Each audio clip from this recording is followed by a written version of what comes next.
Gir rice ಒಳ್ಳೆ ಘಮ ಕೊಡೋದು ನೋಡಿ ಹೆಂಗಿದೆ ನೋಡಿ ಸರ್ ಇದು ನಾನು ಕೇಳಿದ್ದಿಲ್ಲ ಸರ್ ಇದು ರೈಸಲ್ಲಿ ಕೇಸರಿಬಾತ್ ಕೇಳಿದ್ದಿಲ್ಲ. ತುಪ್ಪ ಏನು ಜಾಸ್ತಿ ಬೇಕಂತಿಲ್ಲ. ಹೌದೌದು. ಇದರಲ್ಲಿ ಶ್ರೀಕೃಷ್ಣ ತುಪ್ಪದಲ್ಲಿ ಆರಾಮಾಗಿ ಮಾಡ್ಬೋದು. ಇದು ಅಂದ್ರೆ ತುಪ್ಪ ಹಾಕ್ಬೇಕಾಗುತ್ತೆ. ತುಪ್ಪದ ಐಟಮ್ಗಳು ದೇವಿಗೆ ಇಷ್ಟ. ಇವಾಗ ಕೊನೆಯಲ್ಲಿ ಸ್ವಲ್ಪ ತುಪ್ಪ ಹಾಕಬೇಕು, ಇಲ್ಲಾಂದ್ರೆ ಅಂಟಾಗುತ್ತೆ. ಆಯ್ತಾ? ಈಗ ರೆಡಿ ಇದೆ ಸರ್, ತೆಗೆದ್ಬಿಡ್ತೀನಿ. ಆಯ್ತಾ? ನೋಡಿ ಇನ್ನೂ ಗಟ್ಟಿಯಾಗತ್ತೆ ಇದು. ಆರಾಮಾಗಿ ಮಾಡ್ಕೊಳ್ಬೋದು. ಏನು ಗಡಿಬಿಡಿ ಇರಲ್ಲ. ರೈಸು ಈ ರವೆ ಹುರಿದ್ರೆ ರವೆ ಸುಟ್ಟೋಗುತ್ತೆ, ಗಡಿಬಿಡಿ ಆಗುತ್ತೆ, ನೀರು ಹಾಕಬೇಕು, ಅದ ಬೇಕು, ಏನಿಲ್ಲ.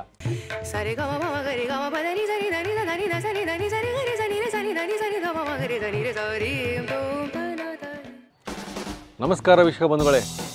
ಕಿಚನ್ ನೋಡಿದ್ರೆ ನೀವು ಹೇಳ್ಬೋದು SGK ಕ್ಯಾಟ್ರಿಂಗ್ ಗೋಪಾಲಕೃಷ್ಣ ಅವರು. ಹಬ್ಬಗಳ ಸರಣಿಯಲ್ಲಿ ನಾವು ಮತ್ತೆ ಈ ಕಿಚನಿಗೆ ಬಂದಿದ್ದೀವಿ. ಯಾಕೆಂದರೆ ತುಪ್ಪದಲ್ಲಿ ಪೈನಾಪಲ್ ರೈಸ್ ಕೇಸರಿಬಾತ್ ತೋರಿಸ್ತಾರೆ. ನಾನು ಇದನ್ನು ಟೇಸ್ಟೇ ಮಾಡಿಲ್ಲ, ನೋಡೂ ಇಲ್ಲ. ಪೈನಾಪಲ್ ರೈಸ್ ಕೇಸರಿಬಾತ್ ಹಸುವಿನ ತುಪ್ಪ ಅದನ್ನು ಯೂಸ್ ಮಾಡ್ತಾರಂತೆ. ಕೇಳ್ಬಿಡೋಣ.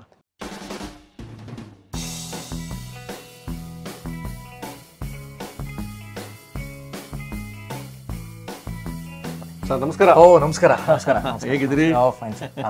ವೀಕ್ಷಕರೇ, ಹಬ್ಬಗಳ ಸರಣಿ ಶುರುವಾಯ್ತು ಅಂದ್ರೆ ಗೋಪಾಲಕೃಷ್ಣ ಕ್ಯಾಟರಿಂಗ್ ಬರಲೇಬೇಕು ನಾವು. ಹೌದು, ಯಾಕಂದ್ರೆ ಹಬ್ಬದ ಸೀಸನ್ ಅಲ್ವಾ. ಹೌದೌದು. ಈಗ ತುಪ್ಪದಲ್ಲಿ ಮಾಡಿರುವ ಐಟಮ್ಗಳು ಶ್ರೇಷ್ಠ ಆಗಿರುತ್ತೆ.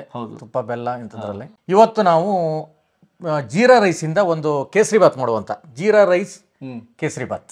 ಜೀರಾ ರೈಸ್ ಕೇಸರಿಬಾತ್. ಹೌದು, ತುಪ್ಪ, ರಾಮ್ ಕೇಸರಿ ಹಾಕಿ ಕೇಸರಿಬಾತ್. ಇದು ಆಕ್ಚುಲಿ ನೈವೇದ್ಯಕ್ಕೂ ಚೆನ್ನಾಗಿರುತ್ತೆ. ಹೌದಾ? ತುಪ್ಪದ ಐಟಮ್ ಎಲ್ಲದೂ ನೈವೇದ್ಯಕ್ಕೆ ಚೆನ್ನಾಗಿರುತ್ತೆ. ಯಾವುದೇ ಹಬ್ಬಕ್ಕೂ ಒಳ್ಳೇದು. ಹೌದು, ಒಳ್ಳೇದು. ನೋಡೋಣ. ಓಕೆ ಸರ್, ಈಗ ರೈಸ್ ಕೇಸರಿಬಾತ್ ಇದಕ್ಕೆ ಸಾಮಾನ್ಯವಾಗಿ ನಾವು ಜೀರಾ ರೈಸೇ ಜಾಸ್ತಿ ಹಾಕೋದು. ಹೌದೌದು. ತುಂಬಾ ಘಮ ಕೊಡುತ್ತೆ, ಪರಿಮಳ ಕೊಡುತ್ತೆ. ಅದರಿಂದ ಜೀರಾ ರೈಸನ್ನು ಯೂಸ್ ಮಾಡ್ತೀವಿ. ಆಯ್ತಾ? ಇದು ನೋಡಿ, ಮೆಜರ್ಮೆಂಟ್ ಬೇಕಾಗತ್ತೆ ಇದಕ್ಕೂ. ಯಾಕೆ ಸಕ್ಕರೆ ಪ್ರಮಾಣ ಇರೋದ್ರಿಂದ ಮೆಜರ್ಮೆಂಟ್ ಅಳತೆ ಕರೆಕ್ಟಾಗಿ ಇರಬೇಕಾಗುತ್ತೆ. ಇವತ್ತು ಈ ಒಂದು 200 ಗ್ರಾಮ್ ಇದೆ ಇದು. ಇದರಲ್ಲಿ ಒಂದು ಆಗುವಷ್ಟು ಕೇಸರಿಬಾತ್. ಆಯ್ತಾ? ಒಂದು ಬೌಲ್ ಹಾಕೋಣ ಕರೆಕ್ಟಾಗಿ. ಒಂದು ಕಪ್. ಯಾಕಂದ್ರೆ ಅನ್ನ ಮಾಡ್ಕೊಳ್ಬೇಕು ಮೊದಲೇ. ಅನ್ನ ಮಾಡದೆ ಮಾಡೋಕ್ಕಾಗಲ್ಲ. ಫಸ್ಟ್ ಅನ್ನಕ್ಕೆ ಇಟ್ಬಿಡೋಣ. ಆಯ್ತಾ? ಇದನ್ನು ಕ್ಲೀನಾಗಿ ತೊಳ್ಕೊಳ್ಬೇಕು. ಸರ್, ಈಗ ಅಕ್ಕಿ ತೊಳೆದು ತಂದಿದ್ದೀವಿ ನೋಡಿ. ಇದಕ್ಕೆ 1ರಷ್ಟು ಅಕ್ಕಿ ಹಾಕಿದ್ವಿ. 2ರಷ್ಟು 2.5 ನೀರು ಹಾಕ್ಬೇಕಾಗುತ್ತೆ. 2.5 ಹಾಕ್ಬೇಕಾಗುತ್ತೆ. 2.5 ಕರೆಕ್ಟ್. ಆಯ್ತಾ? ಆಗಿದೆ. ಒಂದು ಕಪ್ಪಿಗೆ ಇದ್ರ 2.5 ನೀರು ಹಾಕಿದ್ದೀನಿ. 2.5 ಕಪ್. ಆಯ್ತಾ? ಇದನ್ನ ಹೆಂಗೆ ಮಾಮೂಲಿ ಹೆಂಗೆ ರೈಸ್ ಆಗಿ ಮಾಡ್ಕೊಳ್ತೀವಿ ಹಂಗೆ ಮಾಡ್ಕೊಳ್ಳೋದು ಅಷ್ಟೇ. ಸರಿ,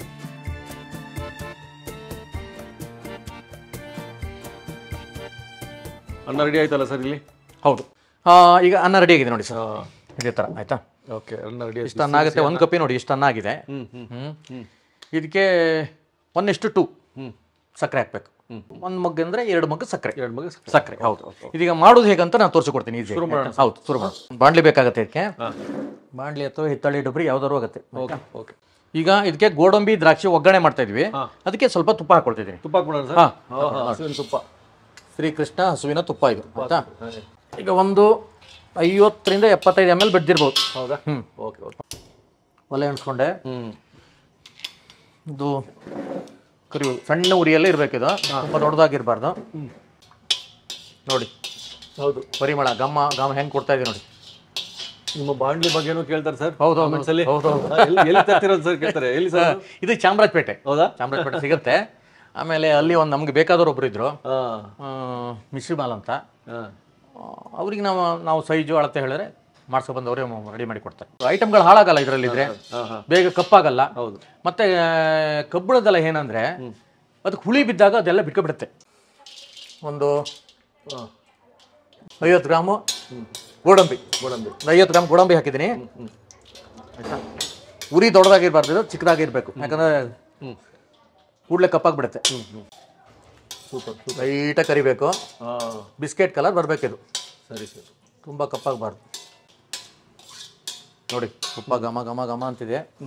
ಅದಕ್ಕೆ ದ್ರಾಕ್ಷಿ ಹಾಕ್ತಿದ್ದೀನಿ. ಒಂದು 30 ಗ್ರಾಮ್ ಆಗೋಷ್ಟು ದ್ರಾಕ್ಷಿ. ಆಯ್ತಾ? ಒಣ ದ್ರಾಕ್ಷಿ.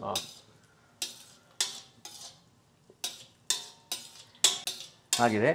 ದ್ರಾಕ್ಷಿ ಇದು ಹೇಗೆ ಗೊತ್ತಾಗತ್ತೆ ಅಂದರೆ ಅದು ಮೇಲೆ ಬಂದ್ಬಿಡುತ್ತೆ. ಫ್ರೈ ಆದ ತಕ್ಷಣ ಮೇಲೆ ಬರುತ್ತೆ ಅವಾಗ ಆಗಿದೆ ಅಂತ ನೋಡಿ. ಈಗ ಬರ್ತಾ ಇದೆ ನೋಡಿ, ಚಪ್ಪಟೆ ಇರೋ ದ್ರಾಕ್ಷಿಗಳು ಎಲ್ಲ ಉಬ್ಬಿ ಮೇಲೆ ಬರುತ್ತೆ. ಉಬ್ಬಿ ಮೇಲೆ ಬಂದು ನೋಡಿ ಈ ಥರ ಬರುತ್ತೆ. ಈಗ ಆಗಿದೆ ಆಯ್ತಾ, ರೆಡಿ ಆಗಿದೆ. ಅದಕ್ಕೆ ನಾವು ಮಾಡಿರುವಂಥ ಜೀರಾ ರೈಸಿನ ಅನ್ನ, ಜೀರಾ ರೈಸಿಂದ ಮಾಡಿರೋದು. ಹೌದು ಹೌದು, ಜೀರಾ ರೈಸೇ ಪರ್ಟಿಕ್ಯುಲರ್ಲಿ ಅಂತ ಹೌದು ಹೇಳ್ತಾ ಇದ್ದೀರಾ? ಹೌದು, ಹಂಗೆ ಅದು important. Jeera rice, jeera rice ಒಳ್ಳೆ ಘಮ ಕೊಡೋದು ನೋಡಿ ಅಂತ ಹೆಂಗಿದೆ ನೋಡಿ. ಅಷ್ಟಕ್ಕೆ ಎಂತ ಒಂದು ಘಮ ಬರ್ತಾ ಇದೆ ಅಂದ್ರೆ ವರ್ಣಿಸಲು ಪದಗಳಿಲ್ಲ. ಇದಕ್ಕೆ ಪೈನಾಪಲ್, ಬಾ ಪೈನಾಪಲ್ ಒಟ್ಟಿಗೆ. ಹೌದು, ಪೈನಾಪಲ್ ಬಿಡ್ಬೇಕು ಹೀಗೆ. ಸರ್ ಇದು ನಾನು ಕೇಳಿದ್ದಿಲ್ಲ ಸರ್, ಇದು ರೈಸಲ್ಲಿ ಕೇಸರಿಬಾತ್ ಕೇಳಿದ್ದಿಲ್ಲ. ಇದು ಕ್ಯಾಟ್ರಿಂಗ್ ಅಲ್ಲೂ ಮಾಡ್ತೀರಾ? ಹೌದು, ಕ್ಯಾಟ್ರಿಂಗ್ ಮಾಡ್ತೀವಿ. ಹೌದಾ? ಹೌದೌದು. ಅದು ಸ್ವಲ್ಪ ತುಪ್ಪ ಗಿಪ್ಪಲ್ಲ ಜಾಸ್ತಿ ಬೇಕು, ಯಾಕಂದ್ರೆ ಈ ಶ್ರೀಕೃಷ್ಣ ತುಪ್ಪ ಹಾಕಿರೋದ್ರಿಂದ ನಮಗೆ ಸ್ವಲ್ಪ ಹಾಕಿದ್ರು ಸಾಕಾಗುತ್ತೆ. ಹೌದು, ಅದ್ರದ್ದು ಇದು ಕೊಡುತ್ತೆ ಘಮ ಜಾಸ್ತಿ. ನೋಡಿ ಇಷ್ಟಕ್ಕೆ ಎಷ್ಟು ಘಮ ಇದೆ. ಅಲ್ಲ ತುಪ್ಪ ಏನು ಜಾಸ್ತಿ ಬೇಕಂತಿಲ್ಲ. ಹೌದೌದು, ಇದರಲ್ಲಿ ಶ್ರೀಕೃಷ್ಣ ತುಪ್ಪದಲ್ಲಿ ಆರಾಮಾಗಿ ಮಾಡ್ಬೋದು ಇದು.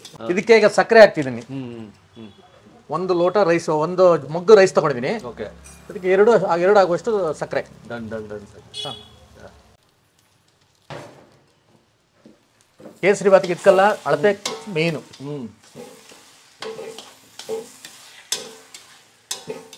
ಅದರಲ್ಲಿ ತುಪ್ಪ ಮತ್ತು ಬೆಲ್ಲದಲ್ಲಿ ಮಾಡುವ ಐಟಮ್ ಶ್ರೇಷ್ಠ ಇರುತ್ತೆ, ಸಕ್ಕರೆನೂ ಶ್ರೇಷ್ಠ. ಇವಾಗೆಲ್ಲ ಸಕ್ಕರೆ ಪೊಂಗಲ್ಲು ಇದೆಲ್ಲ ಜಾಸ್ತಿ ಇರುತ್ತೆ, ಅದ್ರ ತುಪ್ಪ ಮೇನ್, ತುಪ್ಪದ ಐಟಮೇ ಮೇನ್ ಆಗಿರುತ್ತೆ. ಇದು 9 ದಿನ ನೈವೇದ್ಯ ಮಾಡುವಾಗಲೂ, ಈಗ ದುರ್ಗಾ ಪೂಜೆಯಲ್ಲಿ ನವರಾತ್ರಿಯಲ್ಲಿ 9 ದಿನ ನೈವೇದ್ಯ ಕೊಡುವಾಗಲೂ ಪ್ರತಿದಿನ ಬೆಲ್ಲನೇ ಹಾಕ್ಬೇಕಂತಿಲ್ಲ, ಸಕ್ಕರೆನೂ ಮಾಡ್ಬೋದು. ಅದ್ರ ತುಪ್ಪ ಹಾಕಬೇಕಾಗುತ್ತೆ, ತುಪ್ಪದ ಐಟಮ್ಗಳು ದೇವಿಗೆ ಇಷ್ಟ. ಇದಕ್ಕೆ ರಾಮ್ ಕೇಸರಿ ಆಯ್ತಾ, ಒಂದು ಚಿಟಿಕೆ. ಹೌದು, 1 ಗ್ರಾಮ್ ಇದೆ, 1 ಗ್ರಾಮ್. ಹೌದು, ರಾಮ್ ಕೇಸರಿ ಇದೆ. ಇದೇ ರೀತಿಯಲ್ಲಿ ಆಗುತ್ತಲ್ಲ ಸರ್ ಕೇಟರಿಂಗ್ ಅಲ್ಲಿ? ಹೌದು, ಕ್ಯಾಟರಿಂಗ್ ಇದೇ ರೀತಿ ಆಗುತ್ತೆ, ಇದೇ ರೀತಿ ಆಗುತ್ತೆ. ಹೌದು, ರಾಮ್ ಕೇಸರಿ. ಹೌದು ಹೌದು, ರಾಮ್ ಕೇಸರಿ ಹಾಕ್ತೀನಿ. ಇದೇ ಶ್ರೀಕೃಷ್ಣ ಹಳ್ಳಿ ತುಪ್ಪನೇ ಯೂಸ್ ಮಾಡ್ತೀವಿ. 10 ನಿಮಿಷ ಟೈಮ್ ಬೇಕಿತ್ತು. ಹೌದು ಹೌದು, ಕೈ ಆಡ್ತಿರ್ಬೇಕು ಸರ್. ಈಗ ಇದು 10 ನಿಮಿಷ ಆಗಿದೆ, ರೆಡಿ ಆಗ್ತಾ ಬಂದಿದೆ. ಇದಕ್ಕೆ ಇವಾಗ ಕೊನೆಯಲ್ಲಿ ಸ್ವಲ್ಪ ತುಪ್ಪ ಹಾಕಬೇಕು, ಇಲ್ಲಾಂದ್ರೆ ಅಂಟಾಗುತ್ತೆ ಆಯ್ತಾ. Okay sir. ನೋಡಿ ಕೊನೆಯಲ್ಲಿ ಸ್ವಲ್ಪ ತುಪ್ಪ ಹಾಕ್ತಾ ಇದ್ದೀನಿ. 2 ಟೀ ಸ್ಪೂನ್ ಬಿದ್ದಂಗೆ ಆಯಿತು. 2 ಟೀ ಸ್ಪೂನ್ ಬಿದ್ದಿದೆ. ಮತ್ತೆ ಯಾವುದೇ ಕಾರಣಕ್ಕೂ ನೀರು ಹಾಕಬಾರ್ದಿತ್ತು. ಯಾವುದ್ರಲ್ಲೂ ನೀರಿಲ್ಲ ನಮ್ಮದು. ರೈಸು ನೀರು ಹಿಂಕೊಂಡಿರುತ್ತೆ, ಅನ್ನನೂ ಹಾಗೆ ನೀರು ಇರಬಾರ್ದು. ಚೆನ್ನಾಗಿ ಬತ್ತಿ ಇರಬೇಕು, ಬತ್ತಿ ಹೋಗ್ಬೇಕು ಅದರಲ್ಲಿ. ಅದರಲ್ಲಿ ಇದ್ರ ಎಲ್ಲ ಚೆನ್ನಾಗಿ ಬೇಯಬೇಕಷ್ಟೆ, ಟೋಟಲ್ ಅನ್ನ ಬೇಯಬೇಕು. ಮತ್ತು ಪಾಕ ಮಾಡ್ಕೊಂಡು ಹಾಕೋದು ಅದೆಲ್ಲ ಹಾಕ್ಬಾರ್ದು, ಡೈರೆಕ್ಟ್ ಸಕ್ಕರೆ ಹಾಕ್ಬೇಕು, ಬೇಗ ಗಟ್ಟಿ ಆಗುತ್ತೆ. ನೋಡಿ ಹಸುವಿನ ತುಪ್ಪದ ಒಟ್ಟಿಗೆ ಪೈನಾಪಲ್ ಫ್ಲೇವರು. ಆಮೇಲೆ ಅನ್ನ ಈಗ ರೆಡಿಯಾಗಿದೆ. ಇದು ಆಯ್ತು, ಕರೆಕ್ಟಾಗಿ 10 ನಿಮಿಷ 12 ನಿಮಿಷ ಹೌದೌದು ಆಗಿದೆ. ಈಗ ಏನು ಮಾಡ್ಬೇಕಂದ್ರೆ ಒಂದು 5 ನಿಮಿಷ ತಣ್ಣಗೆ ಹೋಗಿಬಿಡ್ಬೇಕು. 5 ನಿಮಿಷ ಬಿಟ್ಟು ಆಮೇಲೆ ನೋಡೋಣ ಹೇಗಿರುತ್ತೆ. Okay sir. ಓಕೆ, 5 ನಿಮಿಷ ಆಯ್ತು, ಡಿಶ್ ಔಟ್ ಮಾಡಕ್ಕೆ ನಿಂತ್ಕೊಂಡ್ಬಿಟ್ರಿ. ಹೌದು, ಈಗ ರೆಡಿ ಇದೆ ಸರ್, ತೆಗೆದುಬಿಡ್ತೀನಿ ಆಯ್ತಾ. ನೋಡಿ ಇನ್ನೂ ಗಟ್ಟಿ ಆಗತ್ತೆ ಇದು. ಬಣ್ಣ ನೋಡಿ, ಕೇಸರಿ ಬಾತ್ ನೋಡೋದಕ್ಕೆ ಅದು ಮಾತ್ರ ಅನ್ನದಷ್ಟೇ. ಹೌದು, ತಿಂದ್ಮೇಲೆ ಗೊತ್ತಾಗುತ್ತೆ. Super sir. Rice kesari bath, ಇದು ರೈಸ್ ಕೇಸರಿ ಬಾತು. ಎಸ್, ಜೀರಾ ರೈಸಿಂದ ಮಾಡಿರೋ ಕೇಸರಿ ಬಾತ್ ಇದು. ರಾಮ್ ಕೇಸರಿ ಹಾಕಿದ್ವಿ, ಕಾಣುತ್ತೆ ನೋಡಿ. ಹೌದು, ಕಾಣುತ್ತೆ. ಪೈನಾಪಲ್ ಹಾಕಿದ್ವಿ, ಗೋಡಂಬಿ ದ್ರಾಕ್ಷಿ, ತುಪ್ಪ, ಸಕ್ಕರೆ. ಪ್ಲೇಟಿಗೆ ಹಾಕ್ತಾ ಇದ್ದೀನಿ ನೋಡಿ. ಓಕೆ,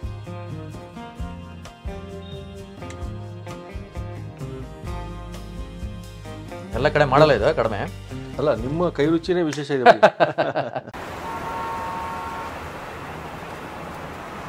ಬಿಸಿ ಇದೆ. ಹೌದು, ಟೇಸ್ಟ್ ಮಾಡೋಣ. ಮಾಡಿ ಮಾಡಿ ಮಾಡಿ ಗ್ಯಾರಂಟಿ. ಅಯ್ಯೋ ನಿಮಗಾಗಿ ಎಲ್ಲ ನೋಡಿ,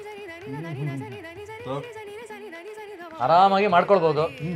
ಏನು ಗಡಿಬಿಡಿ ಇರಲ್ಲ. ರೈಸು ಈ ರವೆ ಹುರಿದ್ರೆ ರವೆ ಸುಟ್ಟೋಗುತ್ತೆ, ಗಡಿಬಿಡಿ ಆಗುತ್ತೆ, ನೀರು ಹಾಕಬೇಕು, ಅದ ಬೇಕು, ಏನಿಲ್ಲ. ಆರಾಮಾಗಿ ರೈಸ್ ಮಾಡ್ಕೊಳ್ಬೇಕು.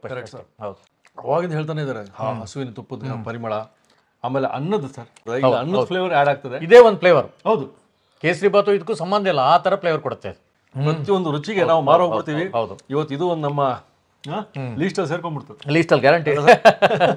ಸರ್, ರಾಮ್ ಕೇಸರಿ. ರಾಮ್ ಕೇಸರಿ ಹೇಗಿದೆ ಅಲ್ವಾ?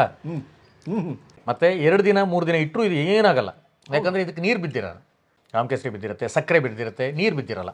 ಅದೇ ಆಮೇಲೆ ಮಕ್ಕಳಿಗೆ ಇದು ಆ ಬಣ್ಣ ನೋಡಿದ ತಕ್ಷಣ ಅಟ್ರಾಕ್ಟ್ ಆಗ್ಬಿಡುತ್ತೆ.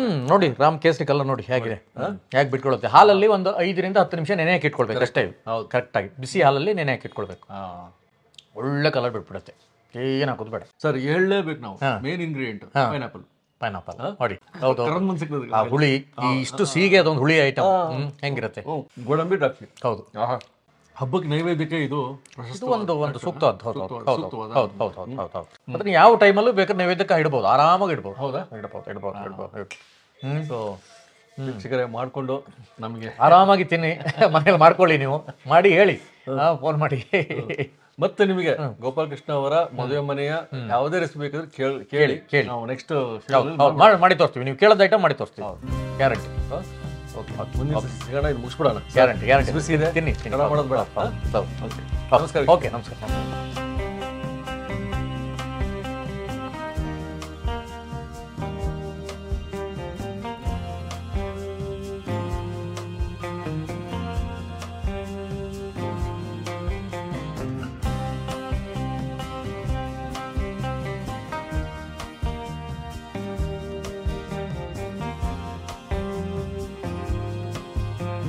ಇನ್ನೂ ಅನೇಕ ಸ್ವಾದಿಷ್ಟ ರೆಸಿಪಿಗಳಿಗಾಗಿ ಸಬ್ಸ್ಕ್ರೈಬ್ ಮಾಡುವುದನ್ನು ಮರೆಯಬೇಡಿ.